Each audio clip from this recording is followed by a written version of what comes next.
कुछ अपन ने पढ़ा था, हल्का हल्का, ज्यादा नहीं। वैसे ही तो अलंकार शब्द का शाब्दिक अर्थ क्या होता है? आभूषण या गहना। ठीक है। और अलंकार शब्द दो शब्दों से मिलकर बना है, एक है अलम, दूसरा है कार। अलम का मतलब होता है आभूषण। ओके। इसके अलावा हमने बताया था कि अलंकारवादी कवि कौन थे? केशवदास। लेकिन अलंकारों को वास्तविक परिचय किसने कराया था? जिसका नाम था वामय। ठीक है। किसने कराया था? वामय नामक है। तो सामान्य अलंकार कितने प्रकार के होते हैं? दो। ठीक है। एक तुम्हारा शब्द अलंकार, दूसरा अर्थ अलंकार। लेकिन आचार्य भोज द्वारा उभय अलंकार जोड़कर अलंकार के कुल कितने प्रकार बताए गए? 3। ठीक है। तो शब्द अलंकार जिसमें शब्द के कारण सौंदर्य उत्पन्न हो, यानी कि किसी कविता या पंक्ति में या किसी काव्य में शब्द के कारण कोई चमत्कार उत्पन्न हो या सौंदर्य उत्पन्न हो या भाव उत्पन्न हो, तो उसे शब्द अलंकार कहते हैं। ठीक है। अर्थ अलंकार जिसमें किसी काव्य या पंक्ति में अर्थ के कारण कोई चमत्कार या भाव उत्पन्न हो, सौंदर्य उत्पन्न हो, तो उसे अर्थ अलंकार कहते हैं। और जिसमें काव्य में शब्द और अर्थ दोनों के कारण हो, उसे क्या कहते हैं? उभय अलंकार। ठीक है। तो उभय अलंकार को किसने माना था? तुम्हारे आचार्य भोज ने। तीसरा। ठीक है। एक बार फिर से अगर पूछा है कि अलंकार कितने प्रकार के होते हैं, तो 2। ठीक है। शब्दार्थार और अर्थ अलंकार। यदि पूछे सामान्यतः या मुक्तः, तब भी 2 लगाना। यदि शब्द दिया कुल, तो कितने होते हैं? 3 आपके। ठीक है। इतना हो चुका था। फिर अपन ने पढ़ लिए तो शब्द अलंकार में जैसे तुम्हारा अनुप्रास था, ठीक है, यमक था, वक्रोक्ति था, श्लेष था। अनुप्रास में अपन ने पढ़ा था कि अनु का मतलब होता है बार बार और प्रास का मतलब होता है वर्ड, यानी जिसमें वर्डों की बार बार आवृत्ति हो, उसे क्या कहते हैं? अनुप्रास। ठीक है। यमक में अपन ने बताया था, यमक शब्द जो है युगम से मिलके बना है। युगम का क्या होता है? जोड़ा, यानी कि शब्दों का जोड़ना, जिसमें एक से अधिक शब्द आए, उसके हर शब्द के अर्थ अलग अलग हों, तो उसे क्या कहते हैं? यमक अलंकार। वक्रोक्ति को अपन ने कैसे बताया था कि वक्र उक्ति, वक्रोक्ति 2 शब्दों से मिलकर बना है, एक है वक्र, दूसरा उक्ति। वक्र माने टेढ़ा, उक्ति माने कथन, यानी हमने बात कुछ और कही, सुनने वाले ने उससे विपरीत अर्थ लाया, तो वहां वक्रोक्ति होता है। श्लेष, तो श्लेष का मतलब होता है चिपकना, जहाँ पे एक शब्द के कई अर्थ निकले। ठीक है। जहाँ पर एक शब्द के कई अर्थ निकले, वहां कौन सा अलंकार होता है? वक्रोक्ति। तो अपन ने कल अलंकार पढ़ लिए थे। अनुप्रास हमने बताया था कि नेक्स्ट क्लास में आपको अलंकार के भेद बताएंगे अनुप्रास के। ठीक है। तो अनुप्रास अलंकार के पूछने कितने भेद होते हैं, तो अनुप्रास अलंकार के भेद होते हैं आपके 5। ठीक है। अब 5 कौन से होते हैं, कैसे इनको समझेंगे तो समझ लो। ठीक है। अनुप्रास जे, अगर इनमें से कोई उदाहरण एक दे दे तो वो भी किसका होगा? अनुप्रास का। ठीक है। और अगर इनके प्रॉपर एग्जांपल दे दिए तो फिर क्या हो जाएंगे? इनके भेद हो जाएंगे। ठीक है। जैसे देखो, तो अनुप्रास के कितने भेद होते हैं? 5। अनुप्रास की परिभाषा क्या थी? अनुमान होता है बार बार, प्रासमान होता है वर्ड, जहां वर्णों की बार बार आवृत्ति हो, जहां वर्णों की बार बार आवृत्ति हो, मां अनुप्रास अलंकार होता है। जैसे हम कहें कि विमल बाणी ने वीणा ली। ठीक है। विमल बाणी ने वीणा ली, तो यहाँ पे विमल समझना ए। जैसे हमने कहा विमल वाणी ने वीणा ली। ठीक है। तो इसमें किसकी आवृत्ति हो रही है? वा की। तो यहाँ पे कौन सा अलंकार होगा? अनुप्रास। ठीक है। फिर हमने कल आपको उदाहरण बताया था कि भव्य भावों में भयानक भावना भरना नहीं, भव्य भावों में भयानक भावना भरना नहीं, तो इसमें भी कौन सा अलंकार हो जाएगा? अनुप्रास। इसमें किसकी आवृत्ति हो रही? भा की। ठीक है। फिर हमने कहा था मुदित महीपत मंदिराय, समझना, मुदित महीपत मंदिराय। ठीक है। मुदित महीपत मंदिराय, तो इसमें किसकी आवृत्ति हो रही है? माँ की। तो कौन सा हो जाएगा? अनुप्रास अलंकार। ठीक है। अब आ जाओ अलंकार के भेद अनुप्रास के। तो अनुप्रास अलंकार के कितने भेद होते हैं? 5। ठीक है। कितने भेद होते हैं? 5। अब इसमें पहला दिया 6 का अनुप्रास, एक तुम्हारा वृत्तीय अनुप्रास, तीसरा है लाट अनुप्रास, चौथा है श्रुत्य अनुप्रास, और लास्ट में है तुम्हारा अंत्य अनुप्रास। ठीक है। अगर पूछ रहा है कि अनुप्रास के कितने भेद हैं, तो अनुप्रास के 5 भेद हैं। पहला 6 का अनुप्रास, वृत्त्यानुप्रास, तीसरा लाटानुप्रास, चौथा श्रुत्यानुप्रास और पांचवा है अनंत्यानुप्रास। ठीक, तो इसमें सबसे पहले अपन पढ़ेंगे छेकानुप्रास। थोड़ा जी आवाज शांत कर लो, बच्चे की आवाज आ रही है। तो छेकानुप्रास आ जाओ। ठीक है,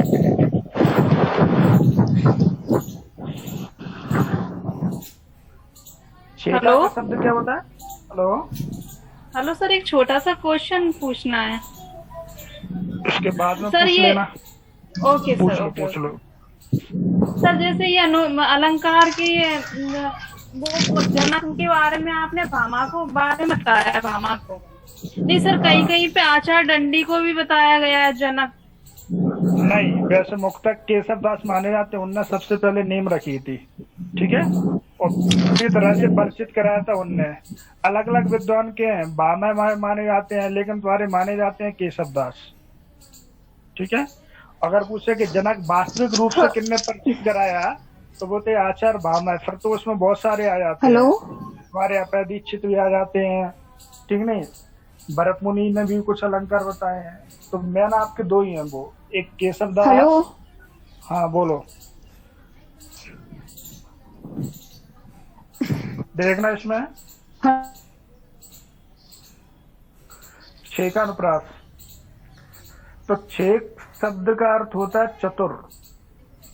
एक बार पूछा गया था एग्जाम में कि छेक शब्द का अर्थ क्या होता है? चतुर। ठीक है, अब देखना, जहां वर्णों की आवृत्ति एक या दो बार आए, समझना, जहां वर्णों की आवृत्ति एक या दो बार आए तो वहां कौन सा अलंकार होता है? छेकानुप्रास। समझना, एक या दो बार होगी आवृत्ति, इससे ज्यादा नहीं होगी। ध्यान से परिभाषा इसको समझना कि छेकानुप्रास, तो छेक का शब्द होता है चतुर। एक बार एग्जाम में भी पूछा गया था कि छेक शब्द का अर्थ क्या होता है, तो चतुर। इसको चतुर अलंकार भी बोलते हैं। किसको? छेका को। अगर पूछा है कि निम्न में से किसे चतुर अलंकार कहा जाता है, तो छेकानुप्रास को। ठीक है, क्योंकि छेक का शब्द का अर्थ ही होता है चतुर। तो जहां वर्णों की आवृत्ति, जहां वर्णों की आवृत्ति एक या दो बार हो, ठीक है, वहां छेकानुप्रास होता है। समझना, जहां वर्णों की आवृत्ति एक या दो बार हो। तो देखो, इसमें का की आवृत्ति, का की आवृत्ति, और इसमें भा और भा की आवृत्ति कितने बार हो रही है? दो बार है। देखना है, इसमें का की आवृत्ति देखो एक बार, इसमें का की आवृत्ति देखो, इसमें भा की आवृत्ति देखो, इसमें भा की आवृत्ति देखो। तो कितने बार हो रही है? दो बार। समझना, दो ही बार होगी, किसी भी वर्ड की हो, दो से अधिक नहीं। और जहां दो से अधिक हो जाए, मां अलंकार हो जाएगा वृत्त्यानुप्रास, मतलब दो से अधिक बार। इस चीज को ध्यान से सुनना, जहां वर्णों की आवृत्ति केवल दो बार हो, वहां होता है छेका अनुप्रास। जैसे यहाँ पर ली, हरि हर निंदा सुनई जो काना, यानी हरि की निंदा कानों के द्वारा सुनी गई। तो इसमें किसकी आवृत्ति है? हा और हा की। ठीक है, ना की आवृत्ति हो रही, तो यहाँ पे कौन सा अलंकार होगा? छेका अनुप्रास। ठीक है, तो जहां वर्णों की आवृत्ति एक या दो बार हो। क्लियर? अब आ जाए इसमें वृत्त्यानुप्रास। देखो, छेकानुप्रास में वर्णों की आवृत्ति कितने बार हो रही थी? एक या दो बार। ठीक है, जहां वर्णों की आवृत्ति कई बार हो, यानी दो से अधिक बार हो। समझना, जहां वर्णों की आवृत्ति दो से अधिक बार हो, वहां पर छेका अनुप्रास अलंकार होता, सॉरी वृत्त्यानुप्रास अलंकार होता है। दो से अधिक बार हो और केवल दो बार हो, तो वहां होगा छेका अनुप्रास। समझना इसको, इससे सटीक परिभाषा और कहीं हो भी नहीं सकती है। किताबों में देखना, अलग अलग परिभाषा दी है, समझ में नहीं आएगी। दो बार हो, सीधा समझ लो, तो छेकानुप्रास। और जहां दो से अधिक बार अलंकार की आवृत्ति हो, वर्णों की आवृत्ति, तो उसको अपन क्या कहते हैं? ठीक है, वृत्त्यानुप्रास। देखो, जहां वर्णों की आवृत्ति कई बार हो, ठीक है, तो वहां कौन सा अलंकार होता है? वृत्त्यानुप्रास। ठीक है, जहां वर्णों की आवृत्ति कई बार हो, वहां कौन सा अलंकार होता है? वृत्त्यानुप्रास। देखो, इसमें तुम्हारा दिया है अलंकार में कि तरनी तनुजा तट तमाल तरुवर बहु छाए, तरनी तनुजा तट तमाल तरुवर बहु छाए। देख रहा है इसमें? तो इसमें किसकी आवृत्ति हो रही है? देखो इसमें ता की आवृत्ति है, फिर इसमें ता की आवृत्ति है, ता की आवृत्ति है, ता की आवृत्ति है, ता की आवृत्ति हो रही है, 2 से अधिक बार हो रही है। तो यहाँ पे कौन सा अलंकार होगा? वृत्त्यानुप्रास। समझना? तरनी मान क्या होता है? ठीक है, यानी शूर। और तनुजा मान क्या होता है? पुत्री, यानी सूर्य की पुत्री, यानी कि हो गए यमुना का यहाँ पर उल्लेख है। तरिना तनुजा तट तमाल तरुवर बहु छाए, यानी यमुना के तट पर तमाल के वृक्ष बहुत छाए हुए हैं। समझना? तरनी तनुजा तट तमाल तरुवर बहु छाए। तो किसकी आवृत्ति हो रही है? यहाँ पे ता की आवृत्ति। ठीक है। और वैसे भी अगर आपको यमुना का पर्यायवाची निकालना हो तो सूर में पुत्री के पर्यायवाची जोड़ते जाओ, यमुना के पर्यायवाची निकल जाएंगे। समझना? जैसे मान लो पानी में दादर, उसमें पानी के पर्यायवाची, जैसे मान लो पानी का पर्यायवाची हो, यहाँ पे देखना है पर्यायवाची शब्द आया, थोड़ा एक समझना, एक हिंट के लिए, बाकी का हम आपको क्लास में समझा देंगे। कि जैसे आपको सीता के पर्यायवाची याद करना हो तो सीता के मान लो कि हमें याद नहीं है, तो तुम्हें जनक तो मालूम है कि जनक की पुत्री थी, पुत्री के पर्यायवाची जनक में जोड़ दो। जैसे जनक नंदिनी, जनक सुता, जनक आत्मजा, जनक वेदेई, तो ये सीता के पर्यायवाची हो गए। समझना? और अगर सूर्य में पुत्री के पर्यायवाची जोड़ दो तो यमुना के आपके निकले आएंगे, एक आध दो को छोड़ के। लगभग देख लेना आप किसी एग्जाम्पल में। ठीक है। जैसे मान लो कि पानी का पर्यायवाची हो, और पानी का पर्यायवाची क्या होता है? जल होता है। इसमें दा जोड़ दो लास्ट में, पानी के जितने भी पर्यायवाची उसमें दा जोड़ दो, बादल का पर्यायवाची बन जाएगा।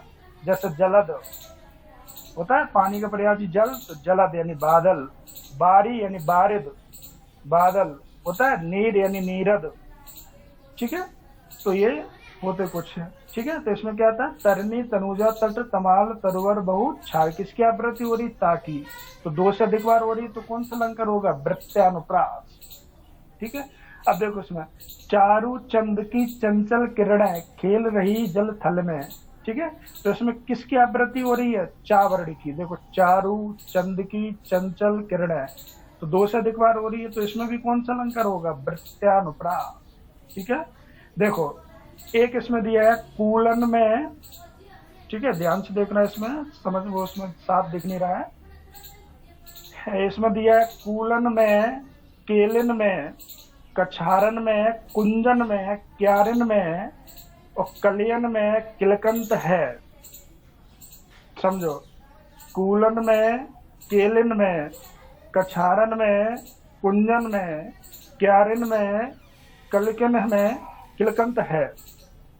किसकी आवृत्ति हो रही है इसमें? देखो कूलन, केलिन, कछारन, कुंजन, क्यारिन, कलिन, किलकंत, यानी का वर्ण की आवृत्ति हो रही है, वो 2 से अधिक बार आवृत्ति हो रही है। तो यहाँ पे कौन सा अलंकार होगा? ठीक है, वृत्त्यानुप्रास।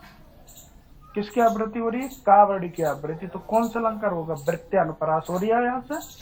ठीक है। जैसे एक बहुत कोई भी उदाहरण ले लो। ठीक है। तो इसमें कूलन का मतलब क्या होता है? कूलवन होता है किनारा। ठीक है। केलिन मान होता है प्रेम, कछारन मान होता है कछार जो नदी का क्षेत्र होता है वो, कुंजन मान होता है बगीचा, क्यारिन मान क्या होता है? क्यारी, कलिन मान होता है कलियां। यानी कि ये किसी नदी के समीप का उल्लेख करते हुए कहा गया है कि उसके जो किनारे के आसपास का जो क्षेत्र है, क्यारियां हैं, उसमें कलियां बहुत अच्छे से किलकंत रही हैं। किल का मतलब है खिल रही हैं। ठीक है।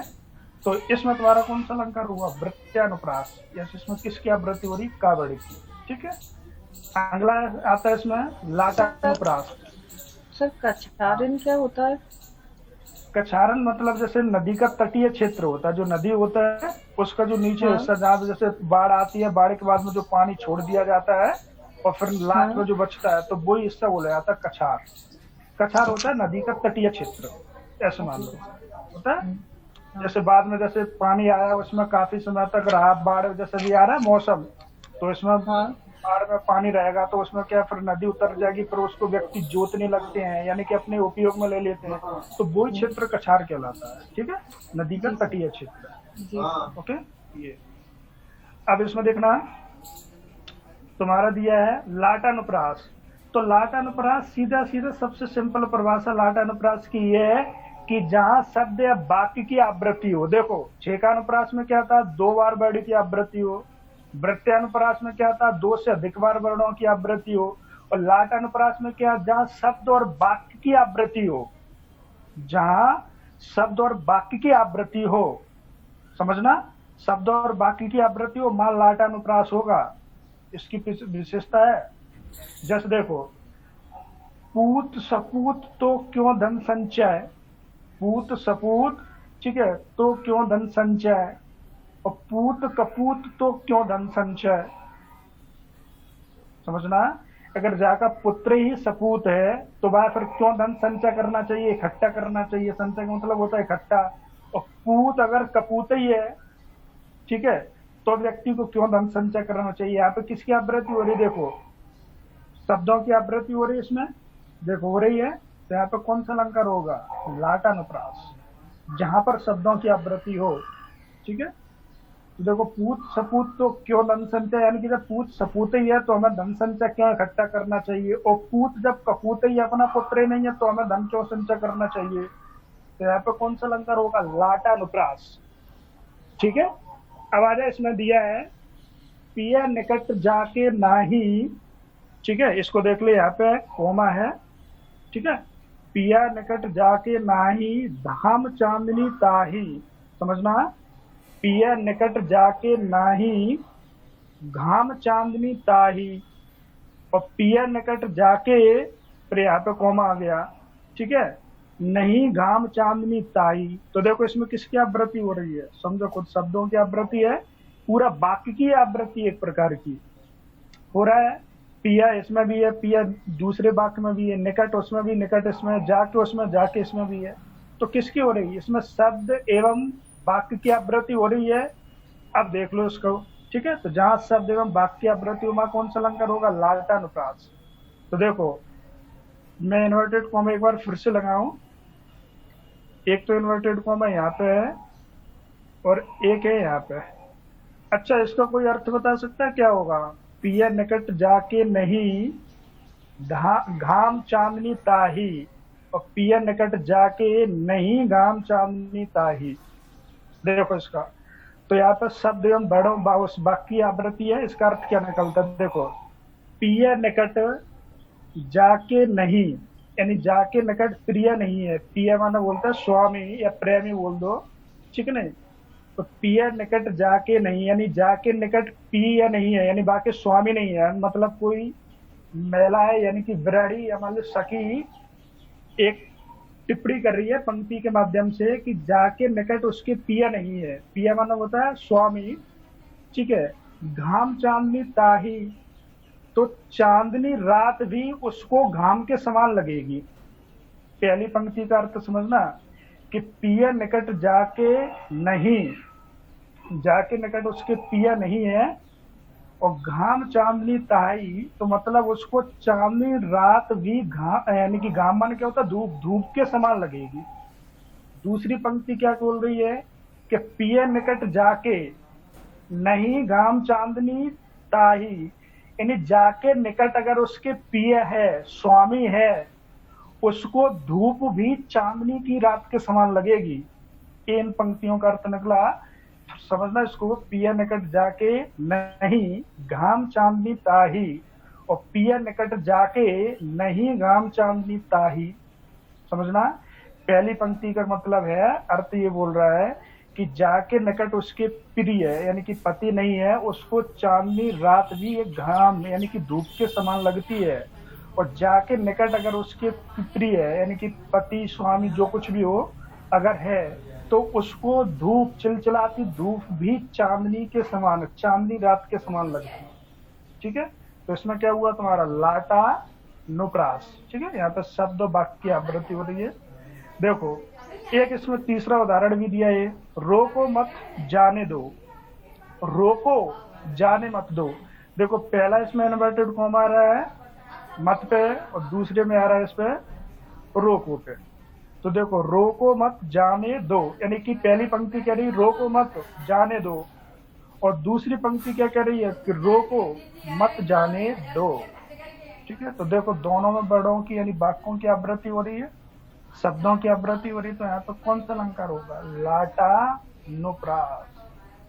ठीक है, तो ये तुम्हारा लाटानुप्रास हो गया। ठीक है, अब आ जाओ इसमें एक तुम्हारा दिया है श्रुत्यानुप्रास। ठीक है, कौन सा अलंकार इसमें दिया है? श्रुत्यानुप्रास। तो इसमें क्या होता है देख लो श्रुत्यानुप्रास में। ठीक है, तो श्रुत्यानुप्रास का अलंकार होता है, जैसे आप लोगों ने वर्णमाला पढ़ी होगी, ध्यान सुनना ध्यान से, यहाँ पे ये वर्णमाला से क्वेश्चन सॉल्व होगा। तो आपने वर्णमाला पढ़ी होगी तो आपके टीचर ने बताया होगा, ठीक है, कि वर्णमाला में जो 5 वर्ग होते हैं, व्यंजन में 5 वर्ग होते हैं। एक होता है का वर्ग होता है, एक होता है का, चा, टा, ता, पा। कितने वर्ग होते हैं? 5 वर्ग होते हैं। और प्रत्येक वर्ग में कितने वर्ड होते हैं? 5-5। तो का से लेके मा तक कितने वर्ड होते हैं? 25 होता है। तो व्यंजन में 5 वर्ग होते हैं, एक का वर्ग होता है, एक चा वर्ग होता है, एक टा वर्ग होता है, एक ता वर्ग होता है, एक पा वर्ग होता है। का वर्ग का उच्चारण कंठ से होता होगा, ये तुम्हारी टीचर ने बताया होगा। चा वर्ग का उच्चारण तालु से होगा, ये भी बताया होगा। टा वर्ग का मूर्धा से होगा, ठीक है, मूर्धन से, जो जीभ के ऊपर वाला हिस्सा होता है। ता वर्ग का दंत से होगा, दांत के पास से, ठीक है। और पा वर्ग का ओष्ठ से होगा, उच्चारण होगा क्या नहीं? ये पहले इतनी बात समझ लो, आपको श्रुत्य अनुप्रास अलंकार बिल्कुल समझ में आ जाएगा।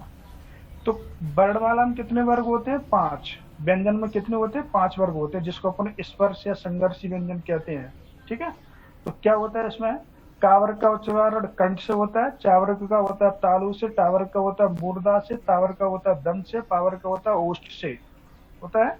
जैसे आप पा वर्ग बोलोगे तो दोनों ओठ स्पर्श होंगे, जैसे पा, फा, बा, बा हो रहे, दोनों ओठ स्पर्श हो रहे होंगे।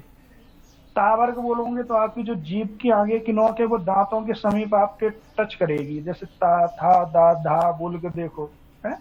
टा वर्ग बोलोगे तो जीभ आपकी देखना थोड़ी ऊपर को उठेगी मूर्धा की तरफ, टा, ठा, डा, ढा, ठीक है। चा वर्ग बोलोगे तो बिल्कुल एग्जैक्ट जो होते हैं ना बीच में कंठ के ऊपर के हिस्सा, वहां से उच्चारण निकलेंगे और कंठ से का वर्ग निकलेगा। तो देखो श्रुत्यानुप्रास क्या कहता है?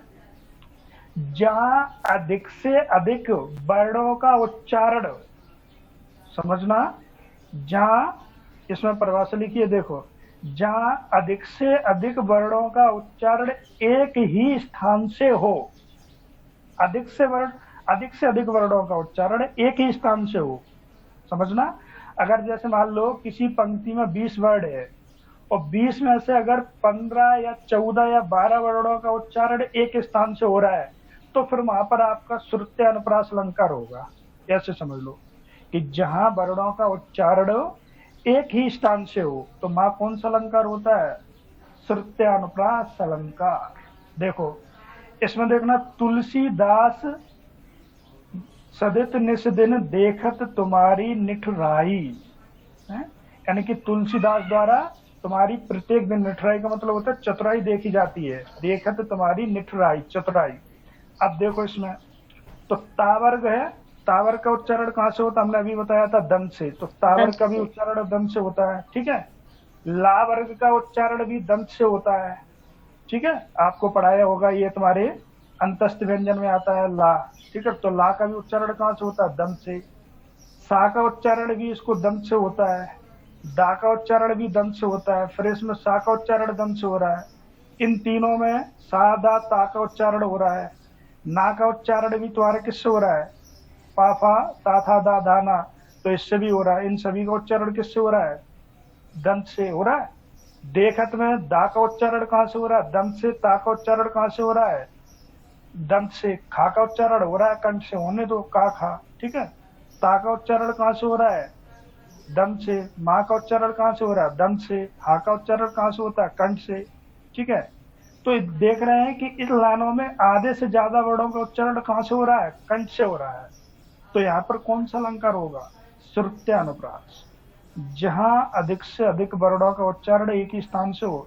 अगर कंठ से हो रहा है तो अधिक से अधिक वर्णों का उच्चारण कंठ से हो, अगर तालु से हो रहा है तो तालु से होने दो, अगर दंत से हो रहा है तो दंत से होने दो। देखो इसमें हो रहा था, तो इसमें सभी वर्णों का उच्चारण कहां से हो रहा था? दंत से, आधे से ज्यादा वर्णों का उच्चारण। तो यहाँ पे कौन सा होगा? श्रुत्यानुप्रास होगा। जैसे ता वर्ग यहाँ पे फिर से देख लो, अगर नहीं आएगा तो ता वर्ग में कौन से आता? ता, और जो तुम्हारा था, दा, धा और ना, यही तो होते हैं वर्ड। और इन सभी का उच्चारण कहां से होता है? यानी कहने का मतलब होता है दंत से, होता है दंत से। और ला वर्ग का भी उच्चारण कहां से होता है? दंत से, ठीक है, दंत से होता है। अब देख लो तुम इसमें ता, तुलसीदास में क्या है? ता है, ता का उच्चारण कहां से हो रहा है? दंत से। ला है, ला का उच्चारण भी कहां से हो रहा है? दंत से, ठीक है। ये तुम्हारा सा होते हैं 3, इसका भी उच्चारण दंत से होता है, ठीक है, तो इसका भी उच्चारण दंत से हो रहा है। फिर दा का उच्चारण देखो कहां से हो रहा है? दंत से, ता था दा हो रहा है। फिर सा का उच्चारण दंत से, फिर दाप का उच्चारण दंत से। तो इसमें देख रहे होंगे, एक दो छोड़ दो उसमें, जैसे ई का उच्चारण दंत से नहीं होगा, बड़ी ई का, ठीक है। खा का उच्चारण दंत से नहीं हो रहा है, हा का उच्चारण नहीं हो रहा, बाकी का तो सभी हो रहा है। रा का उच्चारण नहीं हो रहा दंत से, तो बाकी के सभी वर्णों का तो उच्चारण दंत से हो रहा है। तो ये तुम्हारा कौन सा अलंकार होगा? श्रुत्यानुप्रास अलंकार होगा। जैसे 1 मिनट हमें एक और समझाना है आपको। सांप की जो 3 बोले जाती है, होते हैं वैसे तो अपन बचपन से पढ़ते आए हैं, सीटी वाला, षटकोण वाला, सरोता वाला पढ़ते हैं, लेकिन इसको वर्णमाला में बोला जाता है, इसको बोलते हैं अपन क्या बोले जाते हैं? तालब वाला सा, इसको मूर्धा, ठीक है, और इसको बोलते हैं दंती सा। होता है सा हा, ये कौन से होते हैं? स्पर्श संघर्षी व्यंजन, ऊष व्यंजन होते हैं। सा हा पढ़ा होगा। तो सा का उच्चारण कहां से होता है? तालु से। ये सा का कहां से होता है? मूर्धा से। ये सा का कहां से होता है? दंत से, ठीक है, हो गया। अब देखो इसमें नेक्स्ट उदाहरण दिया है कि रघुपति राघव राजा राम, रघुपति राघव राजा राम। तो देखो इसमें रा का उच्चारण कहां से होता है? तो देखो खा, गा, घा और इया, इन सभी के उच्चारण, थोड़ा आवाज कम कर लो कंठ से।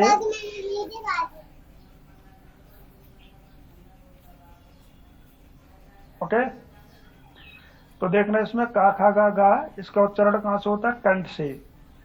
अब इसमें ठीक है, इन लोगों का उच्चारण होता है रा है, तो इसका उच्चारण कहां से होता है? मूर्धा से। तो देखो इसमें रा का उच्चारण कहां से हो रहा है? मूर्धा से हो रहा है। फिर रा का उच्चारण कहां से होता है? मूर्धा से। फिर रा का उच्चारण कहां से होता है? मूर्धा से। फिर रा का उच्चारण इसमें कहां से होता है? मूर्धा से हो रहा है। गा का उच्चारण कहां से हो रहा है? कंठ से। फिर गा का उच्चारण कहां से हो रहा है? कंठ से। तो इसको अपन क्या कहते हैं? आधे से ज्यादा वर्णों का उच्चारण एक ही स्थान से हो रहा है, तो इसको अपन क्या बोलेंगे? श्रुत्यानुप्रास अलंकार। क्लियर? तो जहां आधे से अधिक वर्णों का उच्चारण एक ही स्थान से हो, अगर कंठ से हो रहा है तो कंठ से ही हो, मूर्धा से हो रहा तो मूर्धा से ही हो, तालु से हो रहा तो तालु से ही हो, दंत से हो रहा तो दंत से ही हो, उष्ट से हो रहा तो उष्ट से ही हो। वहां कौन सा होगा? श्रुत्यानुप्रास अलंकार। ओके, अब आ जाओ नेक्स्ट, अंत्यानुप्रास अलंकार। तो अनंत्यानुप्रास अलंकार क्या होता है? इसको ये मान लो छंद, ऐसे मान लो कि जिसके प्रत्येक चरणों के अंत में समान उच्चारण हो। कैसा उच्चारण हो? अंत्यानुप्रास का बिल्कुल है, जिसमें हमने लिख दिया जैसे जहां छंदों के अंत में समान उच्चारण की आवृत्ति है वहां अंत्यानुप्रास होता है। कहने का मतलब है जिसके लास्ट में 2 पंक्तियां दी होंगी, इसमें 101% 2 ही पंक्तियां आएंगी, और दोनों पंक्तियों में समान उच्चारण हो, तो वहां तुम्हारा 101% अंत्यानुप्रास अलंकार होता है। समान उच्चारण हो, ऐसे ध्यान रख लो, समझना। जैसे इसमें दिया है अंजन विभंजन, तो अंजन विभंजन यानी कि समान उच्चारण हो रहा है, तो यहाँ पे कौन सा अलंकार होगा? अंत्यानुप्रास। जैसे दिया है इसमें गुरु पद रज मृदु मंजुल अंजन नयन अमीय द्रग दोष विभंजन। देखो इसमें दिया है कि गुरु पद रज मृदु मंजुल अंजन, ओके, नयन अमीय द्रग दोष विभंजन। ठीक है, तो इसका मतलब हुआ है कि गुरु पदमान होता है, मृदुमान होता है कोमल, मंजुलमान होता है मनोहर या सुंदर।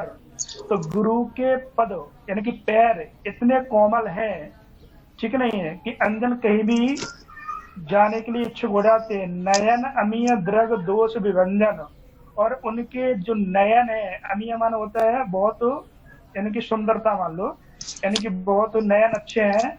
द्रग दोष विभंजन यानी कि जो भी दोष होगा वो नयनों से ही विभंजन हो जाएंगे, यानी कि समाप्त हो जाएंगे। समझना क्या रहा लास्ट में? लास्ट में उच्चारण है समान उच्चारण। ठीक है, तो आज के लिए इतना रखो, बाकी कल आपको बता देंगे यमक अलंकार से। ठीक है, ओके। Hello sir.